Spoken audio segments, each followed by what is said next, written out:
because sex has a lot to do with culture. Culture has a lot to do with sex. Oh, I just turned it on. Sex has a lot to do with culture. And culture has a lot to do with sex. Just think about your own culture and how restrictive it is as far as sex is concerned. Well, all cultures are the same. They all have restrictions as to how you talk about sex. Now this gets really kind of interesting. If you've ever been overseas, then dealing with another culture is kind of interesting because what are their sexual mores? Or does everybody have the same sexual mores? If you go to France, do people act the same as they do in Germany, as they do in Japan? Do they? The answer is no, hell no. I mean, not just no, but hell no. I told you about the nude swimming on Thursday night in Germany, not here. I mean, would you, in the United States, where do you have to go to see nude swimming? Beach?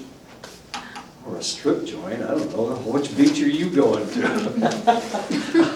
Whatever it is, I've never been there. I've actually, you've been to one. About 10 years ago, I went down to Miami. I was just like there, seeing the ocean for the first time. I started walking along the beach.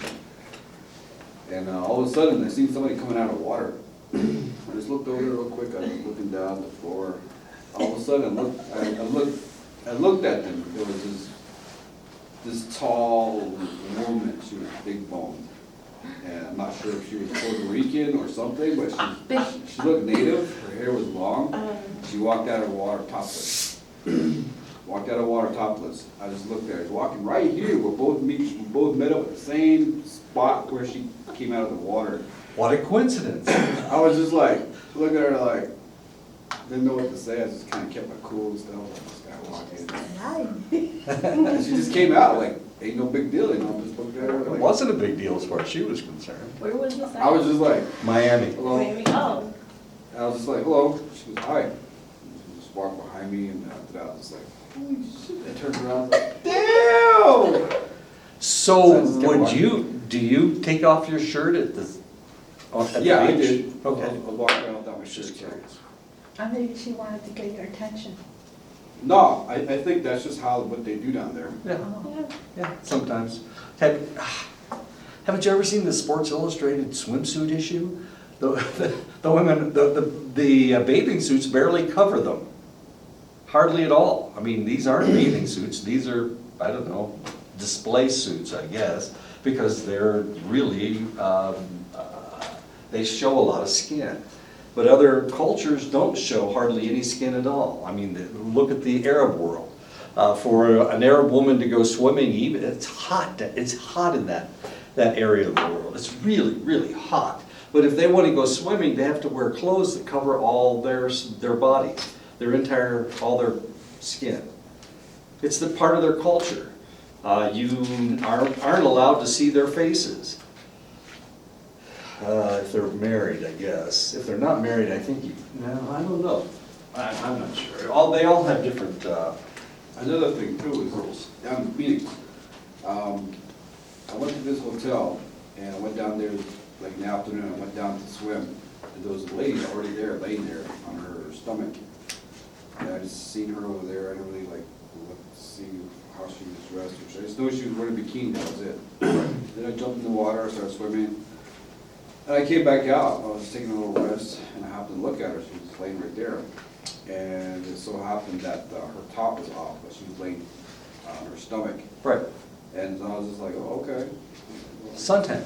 Yeah. On the Yeah, lines. suntan. And then afterwards, I started swimming again. And then afterwards, I got to the hot tub again. Mhm. Here, she turned around while I was in the water, and she just covered herself with a towel right here. Right. But the rest, you can see it. I was just like, Nobody wants lines. Everybody I was knows. just thinking that maybe she's just comfortable the way she is, or wherever she comes from. That's just how it is. Well, of course, of course. While I was growing up, and people told me not to do this here, While I was growing up, we never wore shirts in the summertime, ever. Never wore shirts. So to get a suntan, oh, don't look at me like that. You're on drugs. Oh my God. We wore shorts, usually cutoffs, and then a pair of tennis shoes with no socks, of course. But we were farmers, and we were out on the tractors all day long. You know, we turned nut brown, we turned really dark, but that was just the way everybody did things. Nobody wore shirts except for this one religious group. They always wore a t-shirt. And they could never take the t-shirt off. They were not Seventh-day Adventists, Church of the Nazarene. And they always had to wear an undershirt. It was called an undershirt. And I had some of these kids on my soccer team, and they always had to be shirts. We played shirts and skins, and they always had to be shirts because they couldn't take off their shirts. As weird as that is. So then there were two brothers, and I couldn't split them up because they always had to be on the same team. Okay, so we're talking about sex, and we're talking about sexual mores in different places, and all cultures have different mores, and that's one of the things that we need to recognize. I'm going to tell you about one of the more extreme cases right now. Nope, not yet. Each person has their own unique history of individual experiences that has shaped their views. I was in the military for 12 years. My wife was in the military for 24 years. Our way of looking at things are maybe a little bit different. Why? Well, we visited Germany, Japan, Korea. I was in Vietnam. We've traveled all over the United States, not just the Navajo Reservation. I was stationed in Lubbock, Texas. She was stationed in Mississippi, and them guys is different than just about everybody else. People in Mississippi, Nebraska, Omaha, Nebraska, California. If you want to see weird stuff, go out to California. I'm from Indiana. She's from Georgia. Our life experiences, they are what make us who we are. So if you've only been here, then that is your life experience, and that's fine. There are people that I grew up with that have never left their hometowns. They don't like to go to Indianapolis. I'm from Muncie, Indiana, or I'm from Daleville. And people in Daleville, they don't like to go to Indianapolis, even though it's just 30 minutes down the interstate. But they don't like to go there because there's too many people. They don't want to go to Indianapolis. So they've lived the same place all their lives. A lot of people do this. They're homers. They just stay in one place for their entire lives. Once upon a time, there weren't any interstates, and flying in an airplane was extremely expensive. So the only time you left your area was if you were in the military. Otherwise, you didn't ever go anywhere. You never traveled any place. And then, of course, they put trains in, and then people started moving around a little bit more. But people rarely went anywhere. They just stayed home. So you were born one place and you stayed there for the rest of your life. But of course, now we can go on the internet. We can see all kinds of interesting things. What we have experienced, that has to do with who we are. That forms our personality. But we are part of our culture. So if you went to, I don't know, Chinle High School, or Pinyon High School, or Holbrook? Yeah. Holbrook High School, which is off the reservation. Yeah, Okay. border town. That's a border town, exactly. I'm sure your experiences are different from your experience. You went to what high school did you go to? Pinyon. Pinyon. Okay. Yeah. All right. Or Kienta.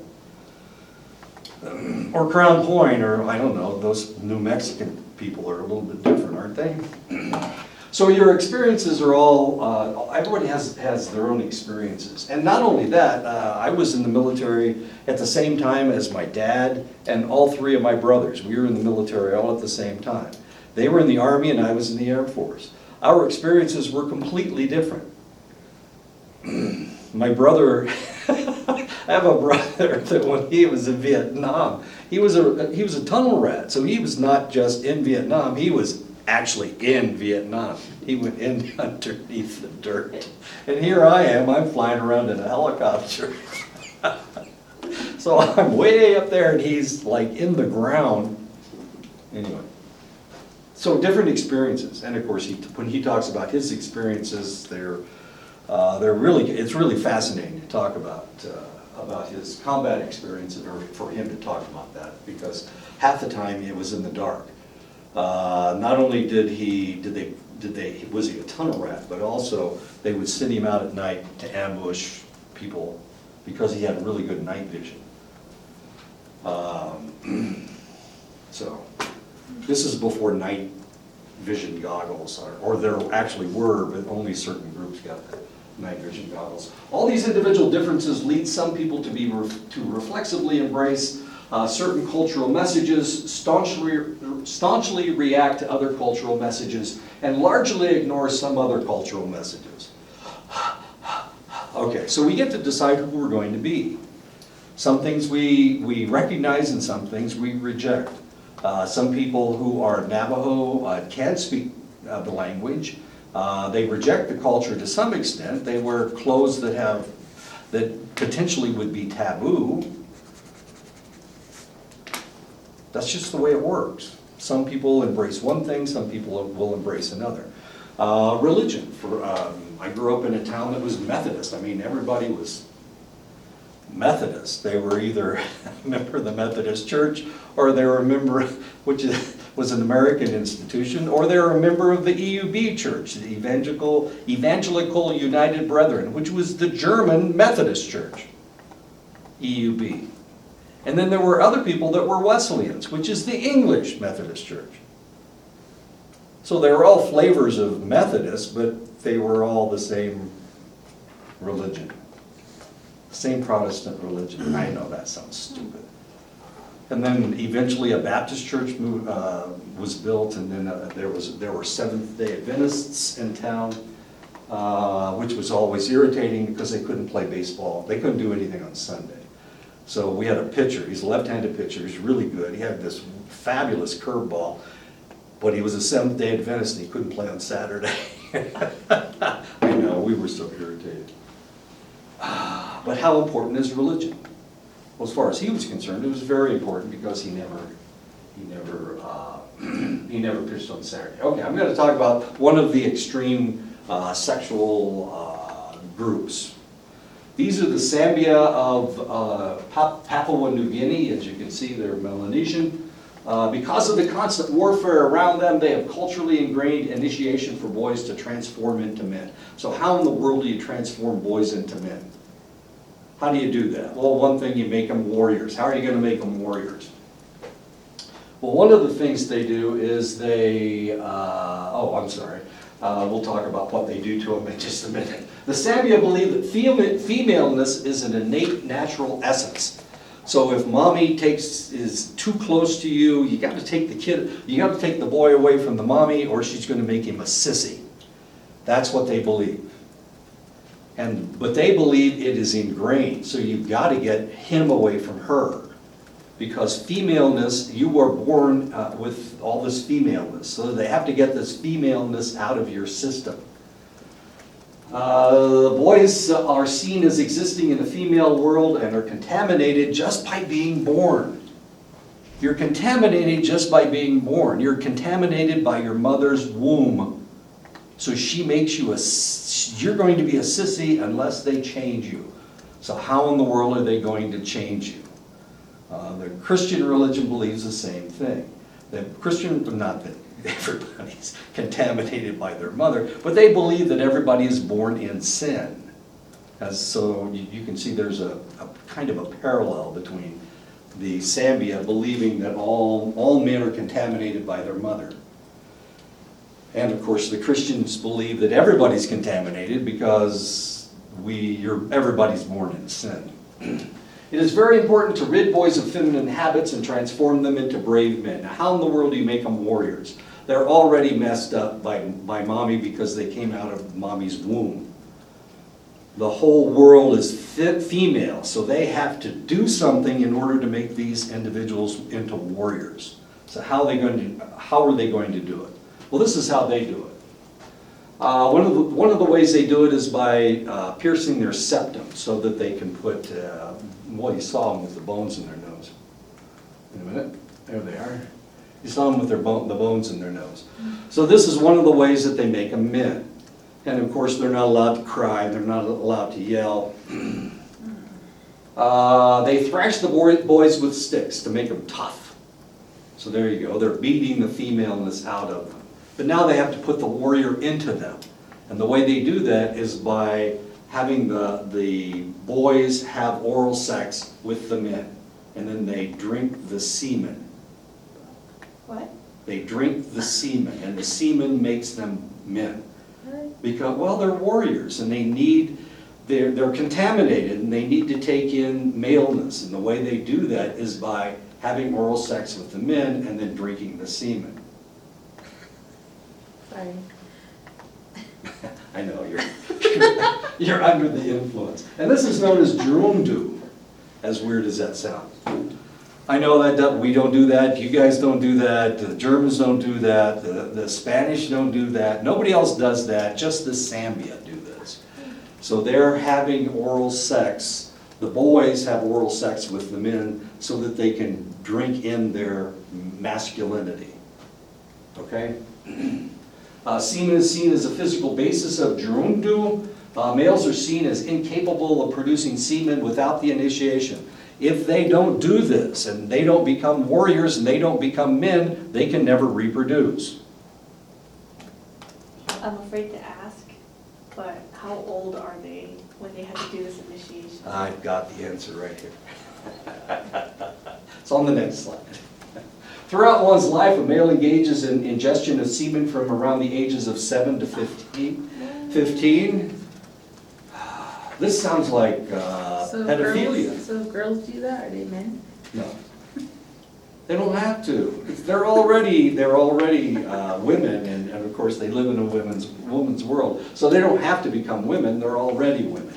But the boys have to become warriors. And the way they do it is by having oral sex with the men.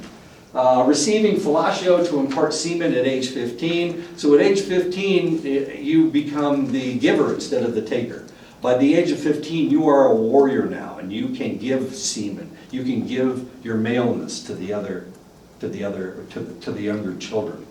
Heterosexual contact with your wife begins after age 17, and of course, you still have to have some homosexual contact with the younger boys in order to give them your masculinity. Zambian males thus will go through homosexual, bisexual, and heterosexual phases throughout their lives, as interesting as that is. Sexuality is seen as a core identity in Western cultures. It is more dynamic in the Zambian culture.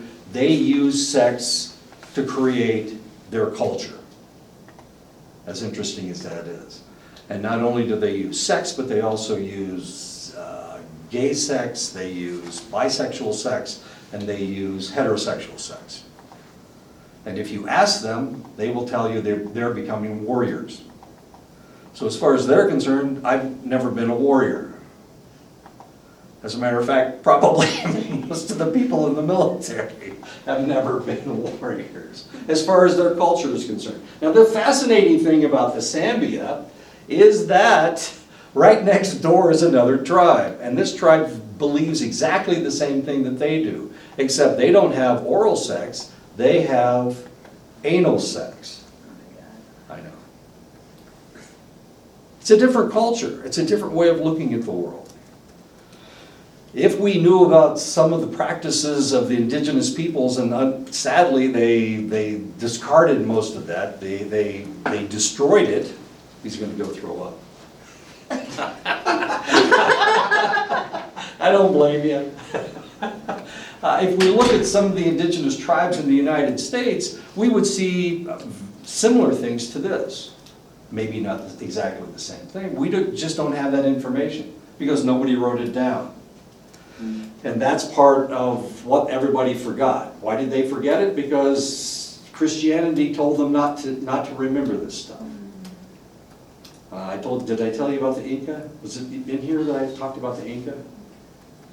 The Inca, when somebody dies, they mummify the body. And then in order to get their power, they have sex with the dead body, with the mummified body. And sometimes two mummies will have sex with each other. How, what? How, I know, it's the Inca. how do you spell it? Inca? INCA. INCA. They were the ones that were in charge of Peru. They were in charge of Peru, and then the Spanish are the ones that defeated them. Before that, and this goes way back with this group of indigenous people.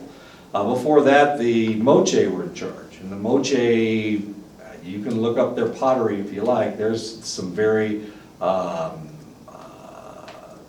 graphic pottery with men having sex with men, men having sex with women, men having sex with dead bodies, women having sex with dead bodies.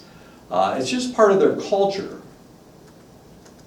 Wait, but why did they do that?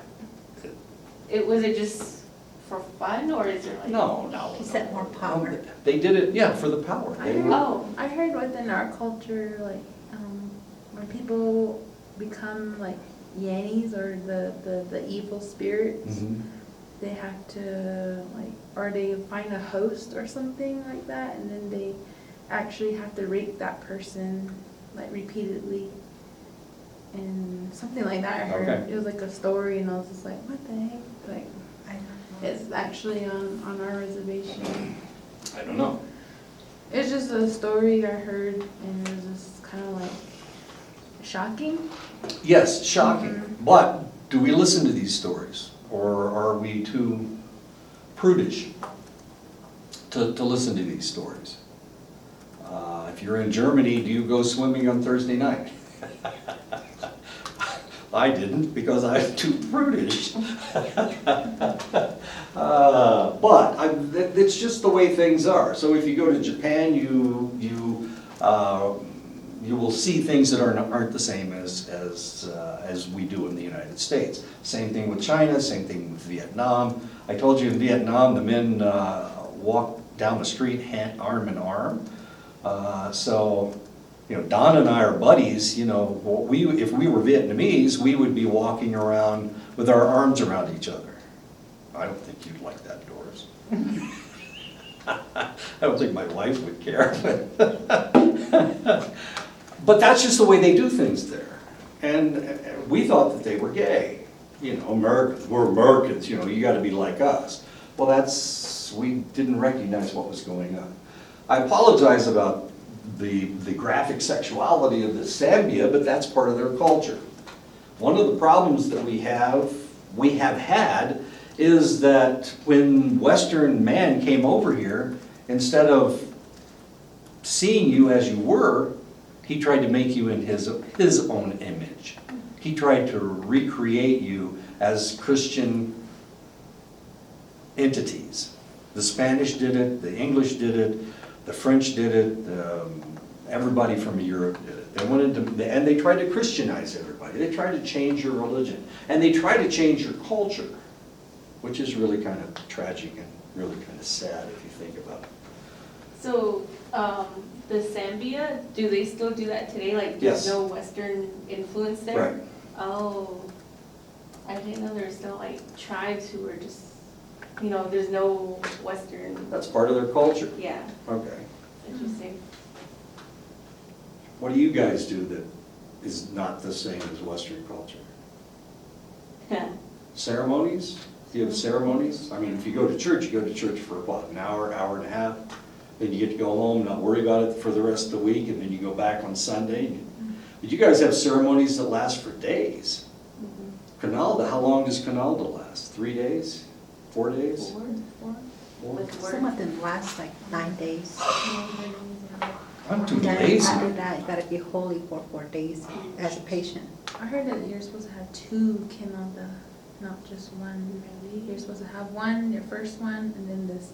After you have the first one, then when you get your menstrual cycle the second time, then you do it again. Wow. Yeah.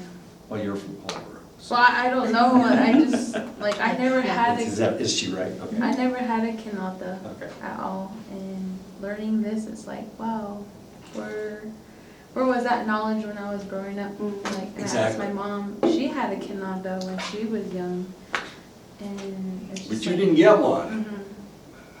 I had to get a ceremony done that I had no idea existed. Mhm. So me and my family had to learn with the help of my in-laws because they were the ones who were going to do it.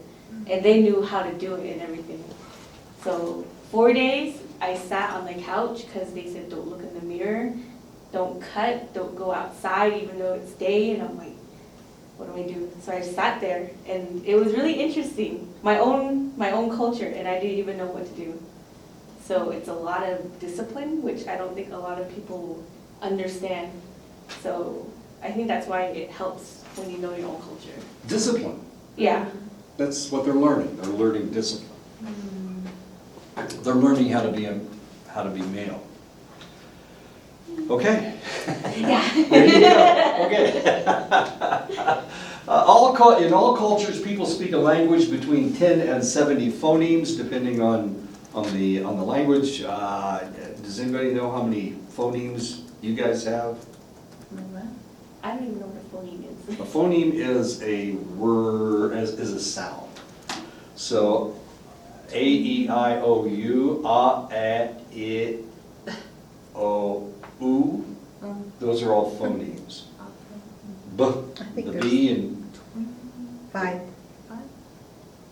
5, that's all? But then you gotta put those Yeah. two vowels together. There's like, And that counts as a phoneme as well. there's like a I and an E, then an I and a.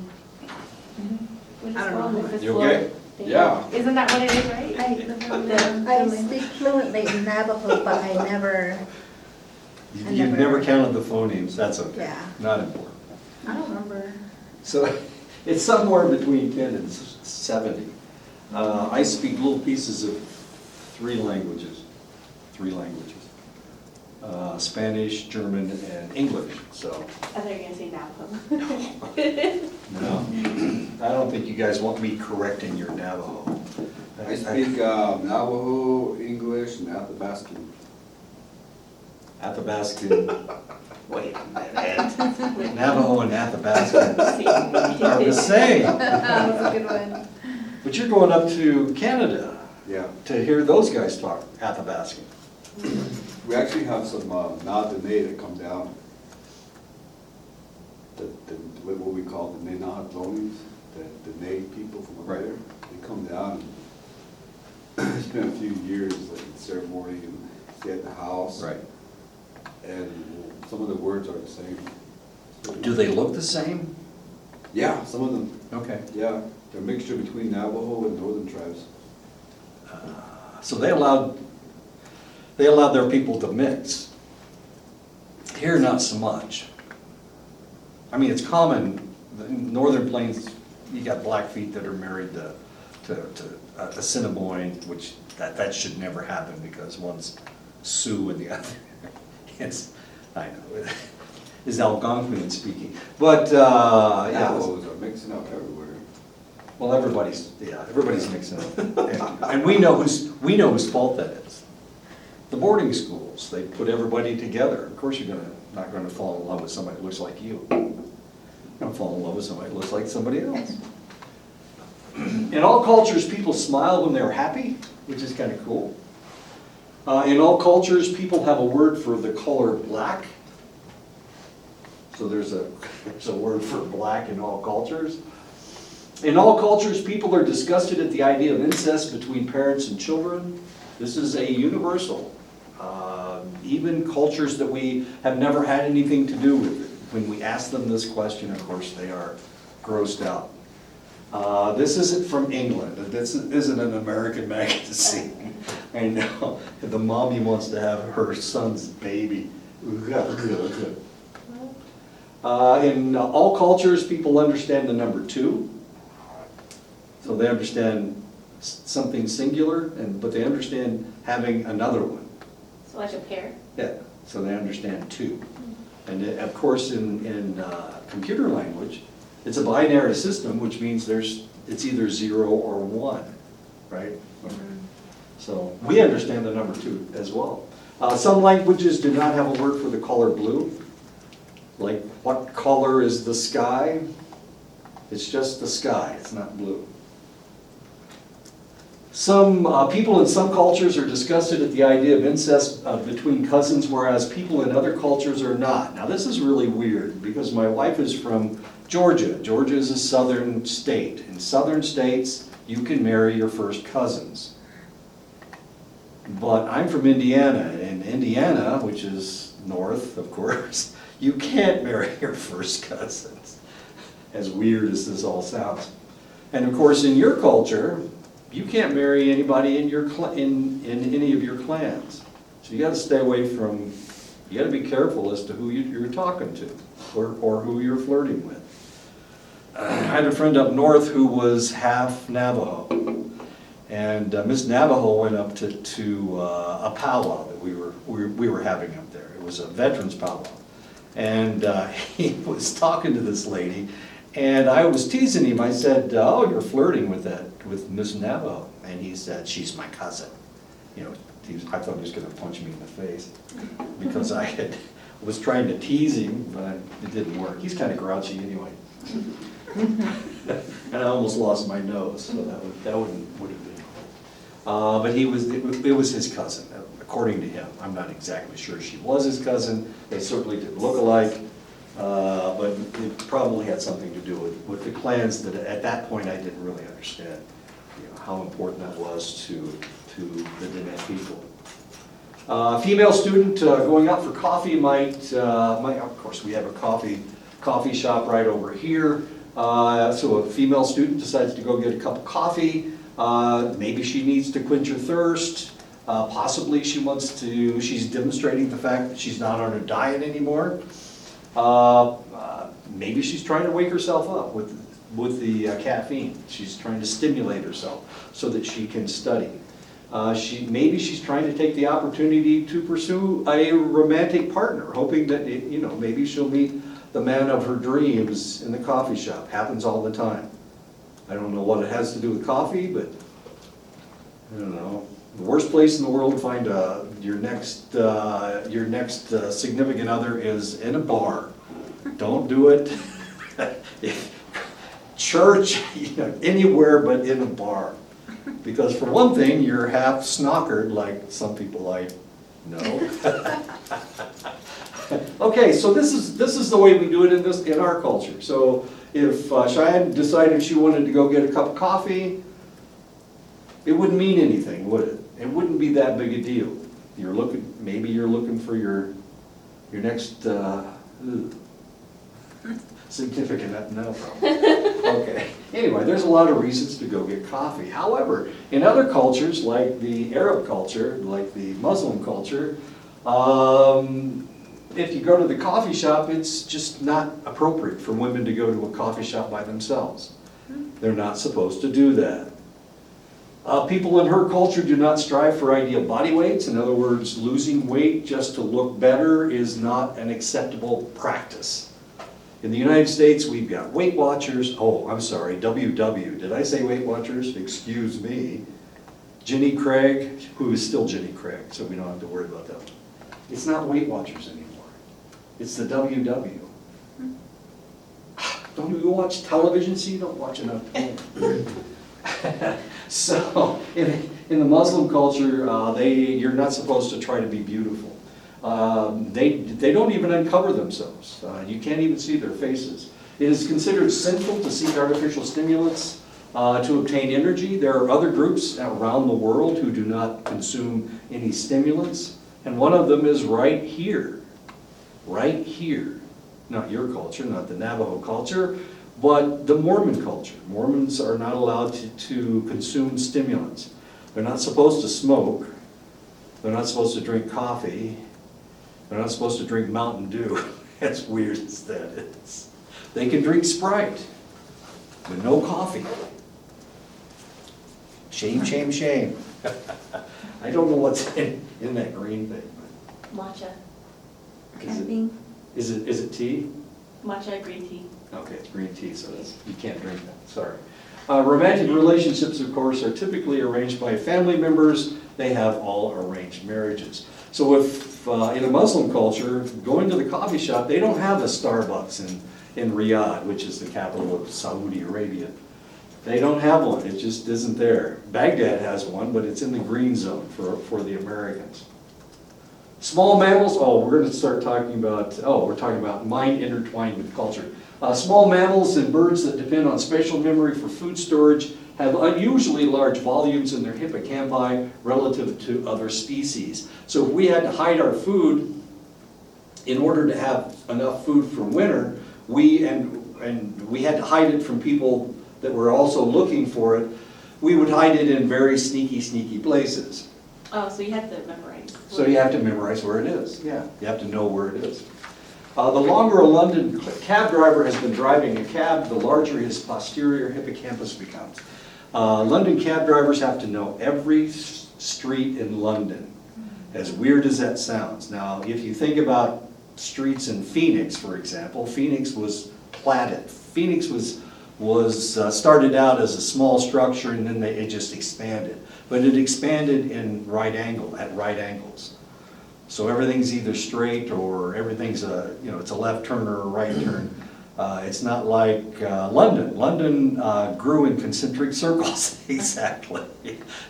So one road may change its name every 30 or 40 feet. I hate Albuquerque because the part of Albuquerque, 25, if you get on 25, and if you get off and go left, the street name is one thing. If you go to the right, it's something totally different.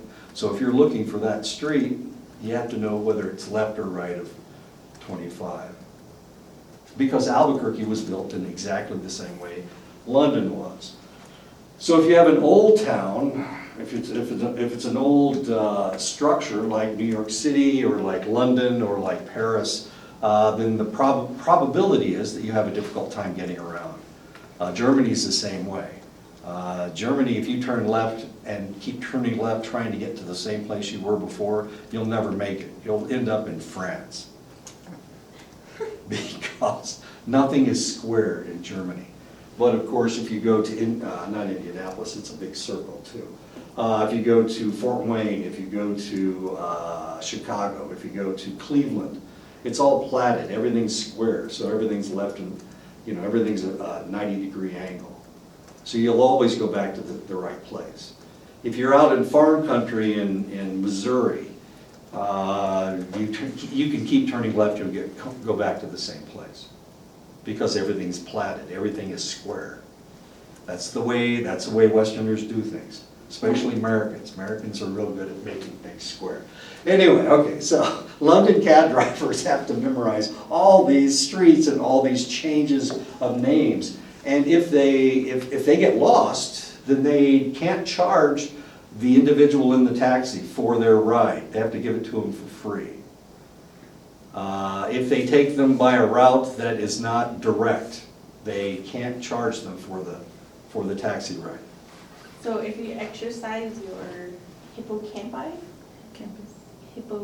Hippocampus, that's multiple, okay. oh, well, if you exercise that part of your brain and it can get bigger, Right. like you can see it physically Sure. get bigger, Sure, that's cool.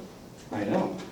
Your brain's literally getting bigger. So, people that are teachers, no, the people that are teachers, especially math teachers, they have larger hippocampi than, well, other teachers.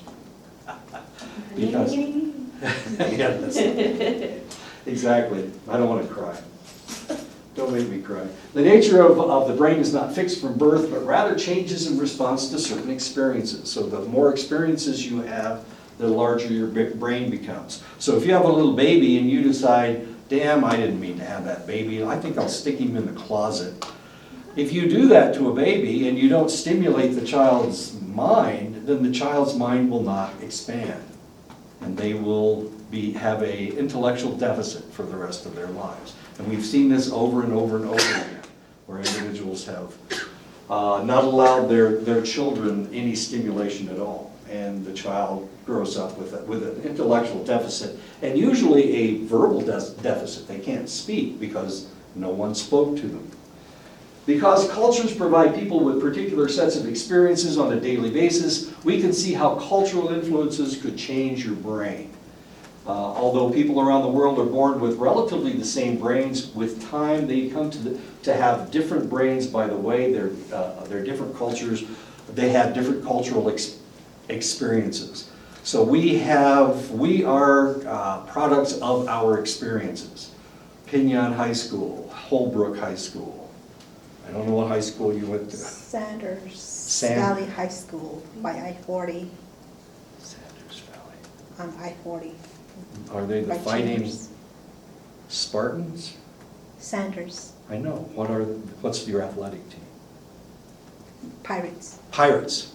Pirates? yeah. That's the Pirates. silliest thing I've ever heard. I know. Wildcats. Wildcat. Oh, you're a Chinley Wildcat? Yeah. Okay. Oh, she's shaking her head. The Holbrook Roadrunners. Road. I was the mascot You were the mascot. for 4 years. Is there right? Yeah. Sorry? Pinion Eagles. Eagles, that's right. I remember. I've seen that shirt. Okay. As cool as that is. So we are all products of our experiences. I went back to my 50th high school reunion 2 years ago, I think. Oh, don't laugh. It's not that funny. And it was really kind of interesting. There were a bunch of people that had never left. And I tried to have a conversation with them, but they didn't know anything. They had never been anywhere. And I have a friend that's really bright. I mean, he's a veterinarian. And he's good. He's really good. He knows how to, chop animals up and fix them, put them back together, just like a car. And he's really good. I mean, he's really smart. But he's never been anywhere. So I tried to have a conversation with him, and it didn't quite go together. It didn't quite mesh. I have a friend that became a traveling nurse. He was a traveling nurse. Great big guy. He was the guy that got to pick everybody up. That was his nursing. But he was out of San Diego, and he traveled all over the United States, all over Canada, all over Mexico, all over the world. And we could have a conversation because we had seen all kinds of interesting things. So it was really kind of interesting to go back and talk to some of the women that decided that they would get married right out of high school and start creating their families. Because all they knew was television, that's all. That's all they ever experienced, was television and raising children.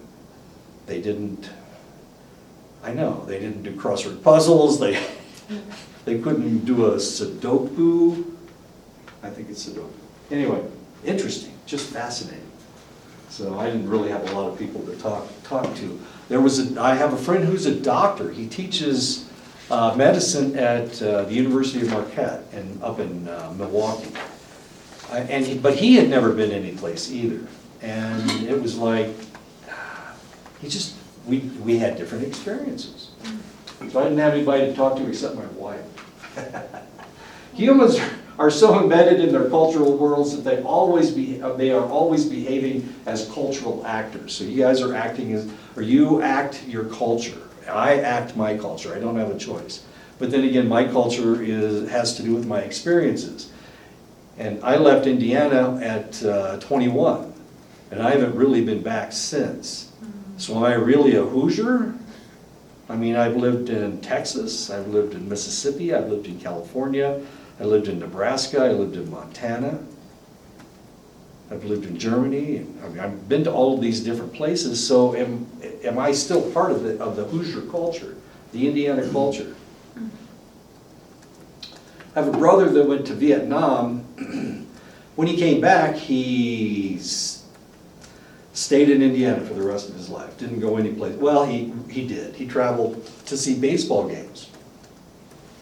He's seen baseball games in San Francisco, and Milwaukee, and Detroit, in New York City, and Baltimore. And he's been everywhere, but he stayed in one place. He's a Hoosier, and he knows Indiana things. I don't know these things. I don't know the same things.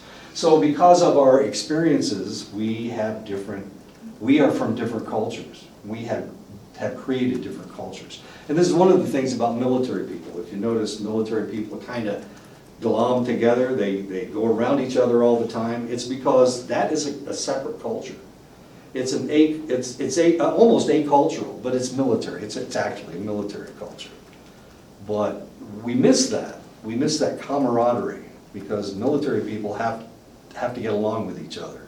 If they don't, somebody dies. And of course, nobody wants that. There are no occasions when people step outside of their cultural meaning systems and start to think instead like the universal human, except probably, potentially, it's military people. But of course, what is the military based on? It's based on violence, it's based on control, it's based on discipline. So that's not really universal, is it? Because if we go to India, they're fairly pacifist in India, kinda. Until they tangle with the Muslims and then they're not pacifist anymore. The people in Nepal are fairly pacifist. There are people in Africa that are fairly pacifist. If you grew up in a Quaker home, they're fairly pacifist. They don't believe in joining the military. They're fairly pacifist. So I'm talking about the universal human. So is the universal human peaceful or is the universal human violent? I don't know. Who is that person? The military would say it's a violent person because... Yeah, I would say violent because they're more knowledgeable and everything, and they have more of a, I wouldn't say opportunity, but they got more knowledge, which makes them more dangerous. Is Donald Trump a universal human? Would you say he's universal? He's built buildings all over the world. Trump Tower and, I don't know, Tokyo, Trump Tower here, Trump Tower there, here a Trump Tower, there a Trump Tower, everywhere a Trump Tower. Is he universal? Yeah. And if he is the universal human a bully? Because he's a bully. Yeah, Okay. that's why he just led that president position easily, because he knows people. He probably knows the difference between Americans and people from other countries and. We hope, or does he? How he could easily, I'm thinking he's just playing with people's heads just for the heck of it, because he has that much power. Where has he lived? Where has he lived in the United States? New York. New York? In New Jersey? I don't think New Jersey. Sure he has, because he's got a golf course there. He has a golf course. He's not a citizen of New York anymore. Now he's from Florida. He lives in Mar-a-Lago is his official address. So. Yeah, Florida. So Florida, New York, and New Jersey, that's kind of it. Okay. So what does he know about people in Iowa? I don't know, but they'll still vote for him, watch. Many cultural psychologists would argue that culture cannot be separated from the mind because culture and mind make each other up. So culture is part of your experience, and because it's part of your experience, it creates the mind that you have, whether you have a large hippocampi or not. Okay. If a cognitive tool does not exist in all cultures, it reflects an absence of universality and is said to be non-universal. A good example of that would be the skateboard. How many people use the skateboard? Well, only young kids do it here. It's too dangerous for old men, except that one guy on the television that's 61 years old and is still skateboarding. When you eat your dinner, how many people use chopsticks to eat your dinner with? I got a big zero here. Nobody eats with chopsticks, neither do I. I eat with a fork and spoon. Except when Yeah, now Chinese we go food to is Panda Express or something. Yeah. When you go to Panda Express, you actually try to eat with You'll see Navajos eating with Chopsticks? Yeah. Okay, but you don't normally eat with chopsticks, only when you eat Chinese food. Actually, the cafeteria has it. They have chopsticks? Yeah, and I take a few and I bring it back to my dorm and I use it to eat those. Just stick people. Yeah, it's a weapon too. According to Sean, everybody's violent and a bully, so I'm just assuming you were sticking people with your chopsticks. So that's a non-universal thing. Chopsticks are non-universal. Most people in the United States don't use them. I eat like a Neanderthal. We have a Neanderthal in the corner who only eats with his fingers and not with any utensils whatsoever. An existential universal exists in multiple cultures, although the phenomenon is not necessarily used to solve the same problem, nor is it equally accessible across cultures. And a good example of this would be sexual practices. Everybody has sexual practices, otherwise they wouldn't exist anymore. But people do things differently. People in the United States certainly aren't like the Sambia, that's right. Okay, so that's an existential thing. If you watched the Democratic debates last night, and you didn't have to do it, but if you watched the Democratic debates last night, they kept talking about an existential threat. What was the existential threat? An existential threat is a threat to everybody. This is something that threatens our existence. So what in the world could they possibly have been talking about? An existential threat. Iran?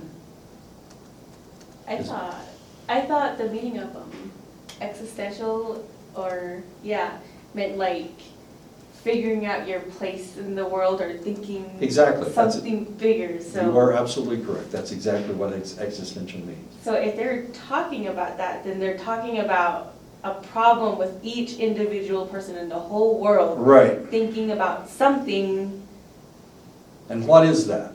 It's different, unless like one that comes to mind is like everyone's gonna commit suicide for some odd reason, or because we can't find our place in the world. I'm thinking that suicide is not the right answer. I don't know, that's the I'm first thing that hoping came it's to not the right mind. answer. All the time, all of a sudden, we're all gonna off ourselves. That would be interesting. I'd say money and power. Money and power is an existential threat. Everybody doesn't worry about money. I don't have to worry about money. I have a wife and she worries about money. But then again, with some people like Donald Trump, they have so much money that they could do anything. Seems to. So what is the existential threat? It has to be something stupid if they're talking about it. Oh, okay. So what is it? Nuclear bombs. War. War? War doesn't kill everybody. A meteor. Not everybody gets involved in a war. Certainly Quakers don't get involved. Resources? I'm sorry? Resources? That's not what they were talking about. What they were talking about was climate change. Oh, yeah. Yeah. We were talking about this last time, that San Diego's going to, well, we talked about it in one of my classes, I can't remember which one, that San Diego is going to disappear, and so is Miami, and probably most of Florida, because of climate change. And of course, there are some people that don't believe in climate change, and one of them is the President of the United States. So this is something that they can beat him to death on, climate change, and that is an existential, according to them, it's existential. So do we have to worry about it here in the middle of, we're up 7,500 feet, what do we have to worry about this for?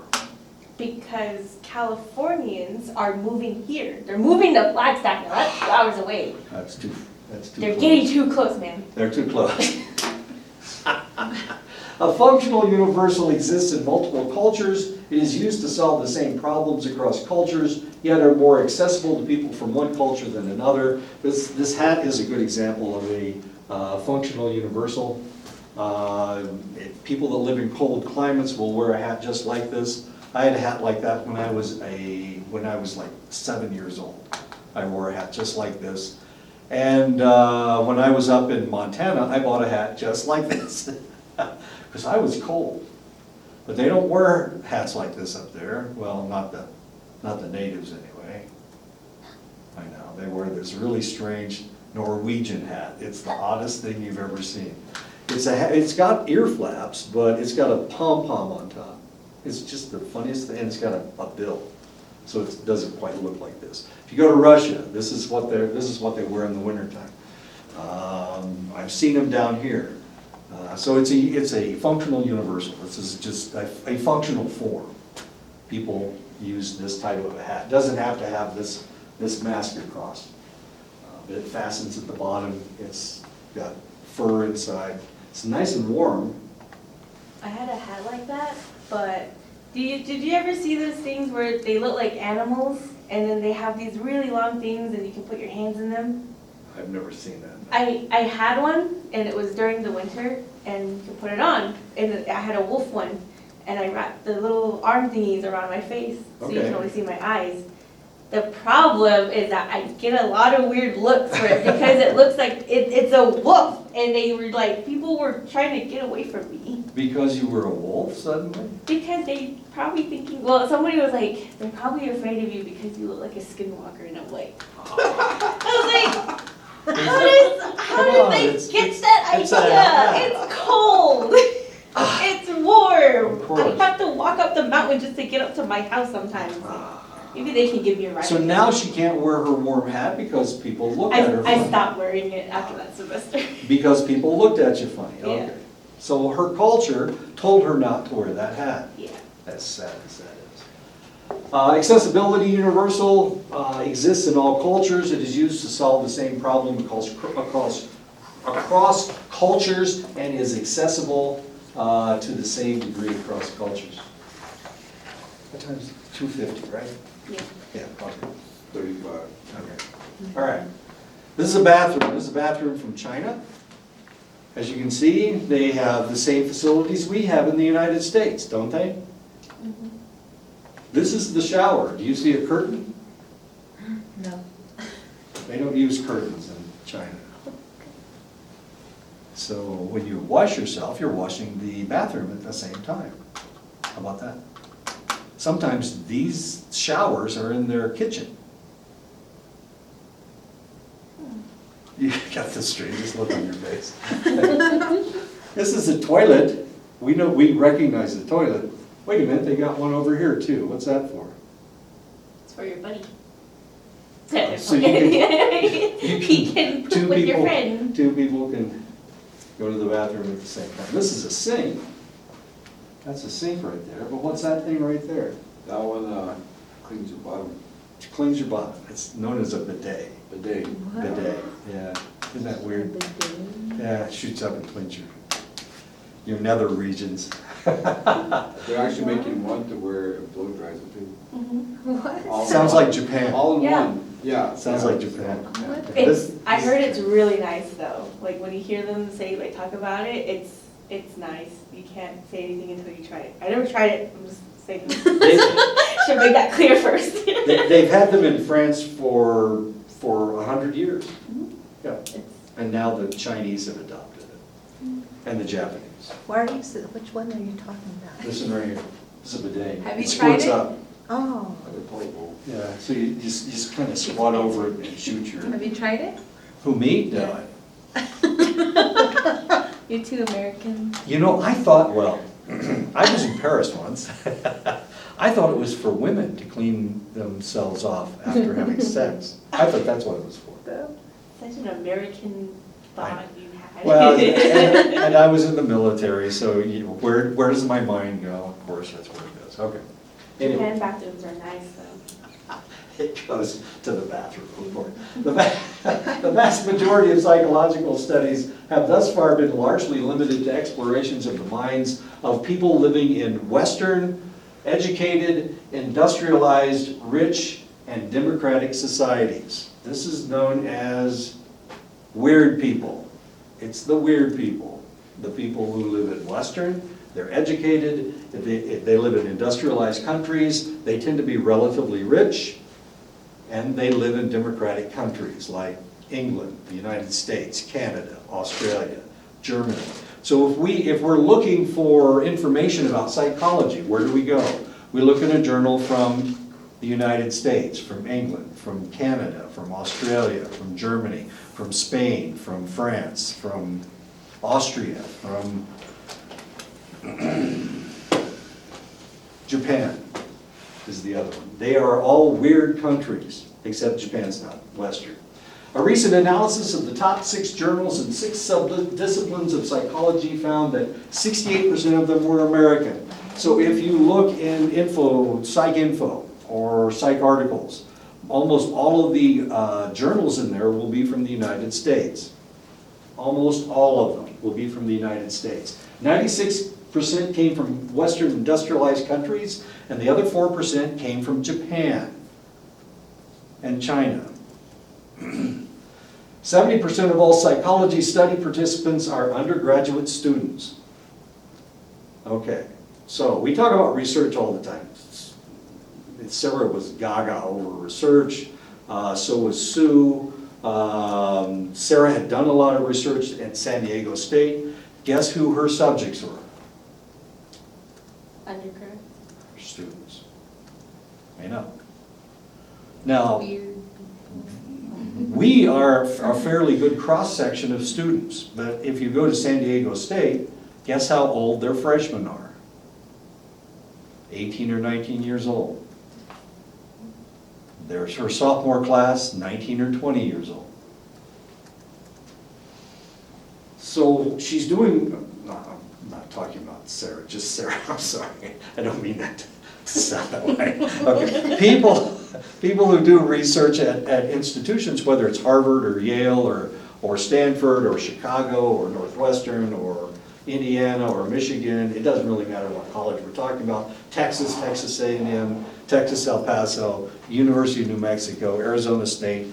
Almost all of their research is being done on undergraduates, and almost all these undergraduates are 18 or 19 years old, or 20, 21. So what are we talking about here? So when we do a psychological study, and we do it on the people that we have access to, can we generalize that to the rest of the population? It's not gonna be accurate, it's just, I mean, the research's been done though. Right, it's been done. Probably just within that generation. Sorry? It's probably accurate within that generation. Yeah, and potentially. ethnicity, like the group. Sure, yeah, I mean, if you're at ASU, potentially you have a relatively large population of Hispanic students. Mhm. I mean, it is, we are talking about Tempe. And probably a relatively large percentage of white students. How many black students are we going to have in Phoenix, in Tempe? How many black people live in Phoenix and Tempe? Not that much in Tempe. So what can we, 30%, 30? possibly, Black? yeah. Wow, that's more than I thought. But in Phoenix, there's actually more, yeah, I'm thinking possibly less. You've got a computer, What's that? look up the demographics of Phoenix. How many Hispanics live in Phoenix? Oh, and Sean's gonna do it on his phone. It's a race. Oh my God, I'm like, my eyes are like going across. That's too- About 46% are Hispanic or Latino residents. How about African American? 6.83%. 6.83%. So what's the percentage of African Americans in the United States? It's around 13%. So it's about half. Not enough black people. So we need to increase the number of black people in Phoenix. Who's the mayor of Phoenix? Who's the mayor of Phoenix? Okay. It says Mike- 14% make up. 14%? Mhm. Oh, in the United States, okay, thank you. Okay, so we're talking about some things that may not be very accurate, Mhm. but we're talking about psychological studies. But as long as they publish, who cares, right? That's always the end game, right? And Yes, indicate- it's always the end game. Especially if you indicate like the years, like if it's adolescents, young adult. Right. Or even the race, Right. yeah. And this is one of the reasons why I tell you, when you read a journal article, you need to find out what the population is. Who are they? Were they all women? Were they all men? What was the percentage? There are more women in the United States than there are men, but if you've got 72% females in your study, how accurate is your study going to be? If you have 98% white people in the study, how accurate is that going to be?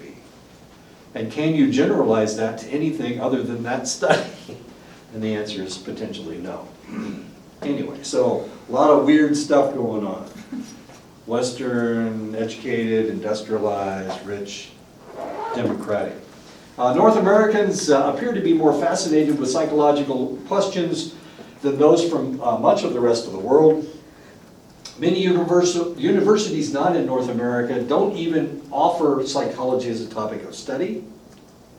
The first school of psychology in Japan was established in 2000. In 2000. I started studying psychology in 1975, okay? So for 25 years, I studied psychology. In Japan, they didn't even have a school of psychology at all, of any kind. As interesting as that is. Why? It's not important to them. It's a collectivist society. They know how people think because they're collectivists, so they all think alike, or they're supposed to think alike. In Japan, if you're different, then they will change you so that you're the same. They have like different rules, right? Like rules and regulations Oh, on sure. how to live than here. Oh, yeah. So it's like, don't question it, and there's no need to. Never, Mm. never. You never question it at all. Okay, so that's Texas Christian, this is Harvard, Department of Psychology, Texas Christian. I can't remember what KTU is.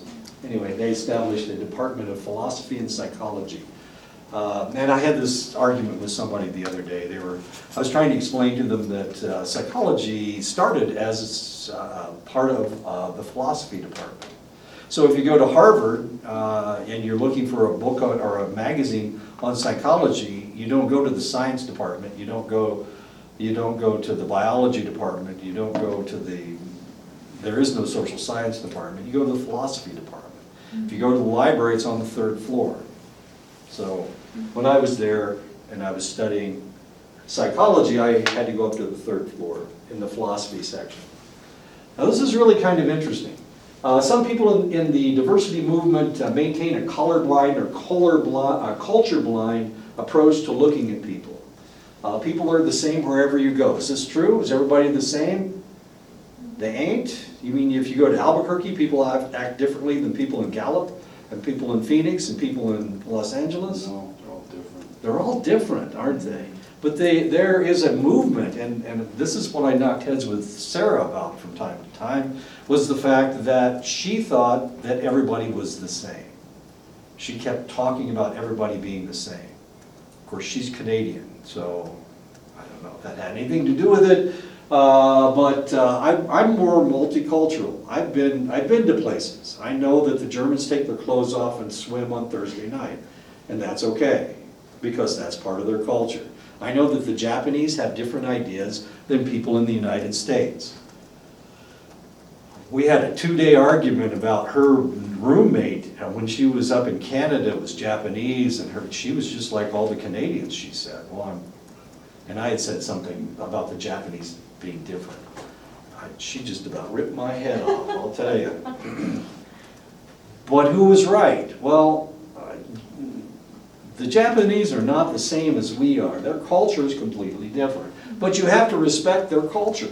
Just like as somebody from Indiana, I respect the Navajo culture, the Diné culture. I respect your culture, and I want you to be the way that you are. I don't want to change you to be like me. I don't want to change your ideas, you know. I'm just trying to give you new ideas that you can incorporate into your own ideas. That's what I'm trying to do. How about that? And that's known as multicultural approach, where you respect people's culture. You see them as different. They've done studies looking at which is better. For the longest time, remember we had race problems. We still have race problems in the United States. This has been an ongoing problem for an extended length of time. Well, I grew up during the 1950s and 1960s, during the Civil Rights Movement.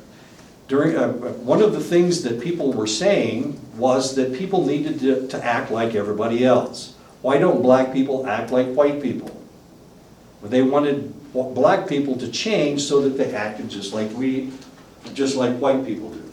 That's what they thought should happen.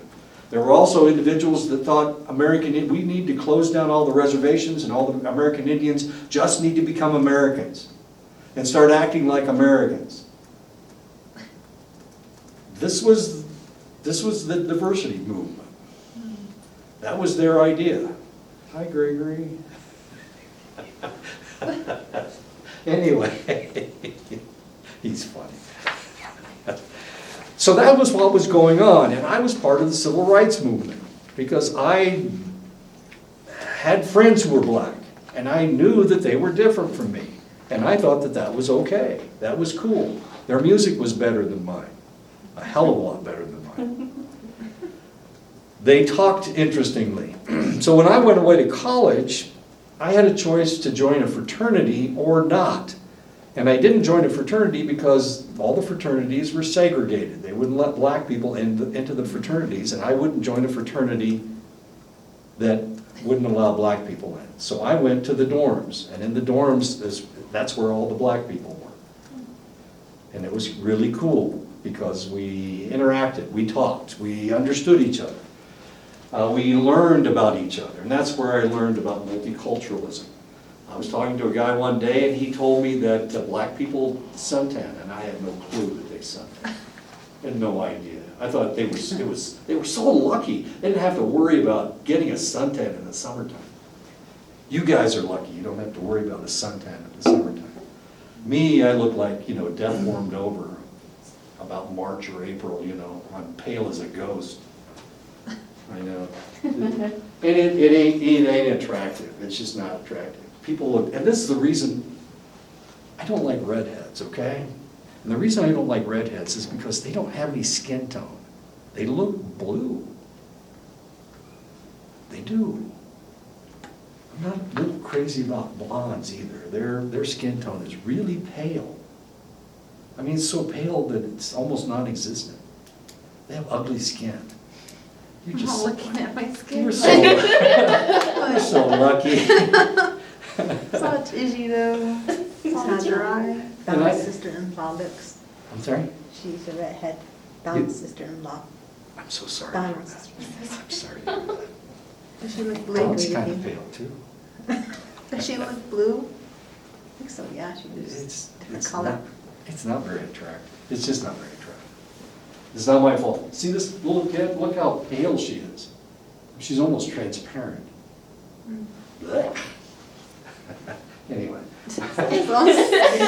Oh, your own skin color.